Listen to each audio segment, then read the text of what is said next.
There's a pile of leaves and grass clippings sitting in the corner of my neighbor's yard right now.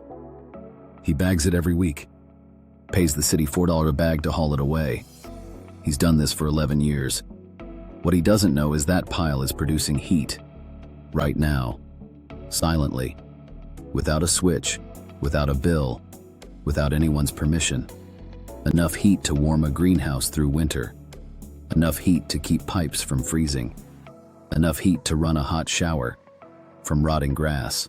I'm not going to tell you this is some new technology. It isn't. Monks in 13th century Japan were heating their bathhouses with it. French market gardeners were using it to grow tropical vegetables through Parisian winters in the 1600s. And a farmer in Vermont has been heating his entire home with it since 2009, 60 degrees Fahrenheit, year-round, from a single pile in his backyard. The reason you've never heard of it isn't complicated. You can't patent a pile of leaves. You can't meter it. You can't send a monthly bill for decomposition.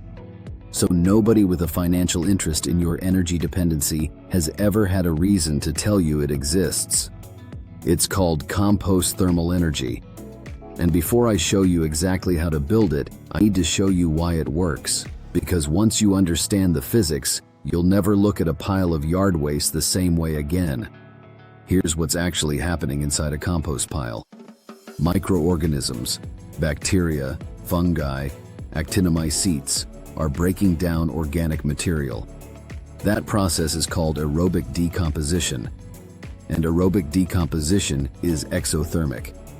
It releases heat as a byproduct. This isn't a small amount of heat.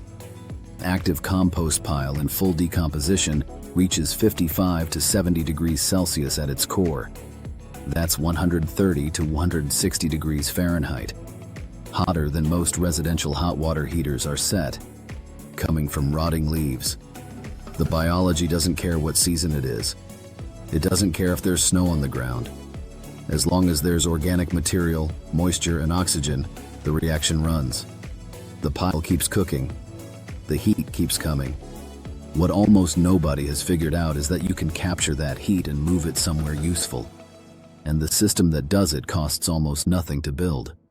The person who figured this out at scale was a man named Jean Pen, French innovator working in the south of France in the 1970s. He built a mound of chipped brushwood, 50 tons of it, packed around a coil of polyethylene tubing filled with water. He buried the coil inside the pile. The water circulated through the tubing, absorbed the heat from the decomposing wood, and came out the other side hot enough to supply his entire house with hot water and space heating. For 18 months straight. From one pile of brush he cleared off his own land. He also captured the methane the pile produced and ran his vehicle on it. And when the decomposition was done, he had 50 tons of finished compost to put back into his garden. His neighbors thought he was eccentric. The energy industry ignored him. He died in 1981, and his method, the Jean Pen method, almost died with him. Almost. Because the physics hasn't changed. And the materials cost almost nothing. Here's how you build a basic version today. You don't need 50 tons of brush. You don't need a vehicle running on methane. You need a working pile and a simple heat exchanger, and you can be pulling hot water from it within 2 weeks. Start with the pile itself. The core material is carbon-rich organic matter. Wood chips are ideal. You can get them free from any tree service company. Most of them are actively looking for places to dump chips rather than haul them to a processing facility. Call 2 or 3 local companies this week and ask. Most people get a full truckload delivered at no cost within days. Your pile needs to be large. A minimum of 1 cubic meter, roughly a yard in each direction, to hold enough thermal mass to sustain the reaction. Bigger is better. Jean Pen worked at 50 tons for a reason. The larger the pile, the more stable and sustained the heat output. The pile needs moisture, not soaking wet. The texture you're aiming for is a wrung-out sponge. Squeeze a handful and get a drop or two, not a stream. Too dry and the biology stalls. Too wet and you suffocate the aerobic bacteria and lose your heat. Now the heat exchanger. This is where the magic happens and where the cost is almost zero. You need food-grade polyethylene tubing, the kind used for drip irrigation systems. 100 feet of half-inch tubing runs about $12 at any garden center. Coil it loosely inside the pile as you build up the layers. Run the two ends out through the side of the pile. Connect one end to a water source. The other end goes where you want heat delivered: a greenhouse, a shed, a storage tank. Water moves through the coil by convection if your outlet is higher than your inlet, no pump required. The cool water goes in. It circulates through the hot core of the pile. It comes out warm. In an active pile, you can pull water at 50 to 70 degrees Celsius from the outlet. Hot enough to heat a small greenhouse indefinitely. Hot enough to keep a livestock water tank from freezing through the coldest nights of the year. A simple insulated barrel at the outlet gives you a hot water reservoir. Fill it, insulate it with straw bales, and you've got stored thermal energy that carries through the night. This is the part that kept sitting with me the first time I built one of these.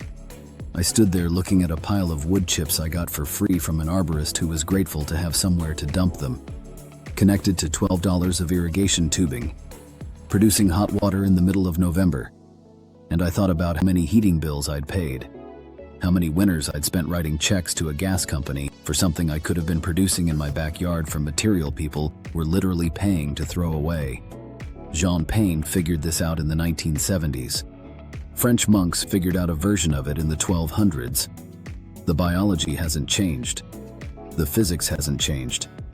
What changed is that somewhere in the last 100 years, we stopped paying attention to what the land could do and started paying monthly for someone else to do it for us. The pile in my neighbor's yard is still there. He'll bag it again this weekend. Pay the city to take it. I'm not going to tell him. He wouldn't believe me anyway. But you now know what a pile of rotting leaves actually is. It's not yard waste. It's a fuel source you own outright. It requires no drilling, no permit, no utility agreement, no monthly statement. It just needs a coil of tubing and someone who knows what's happening inside it. That's you now. Build it before winter. Come back in 2 weeks and tell me what temperature you're pulling from the outlet. I'll see you in the next one.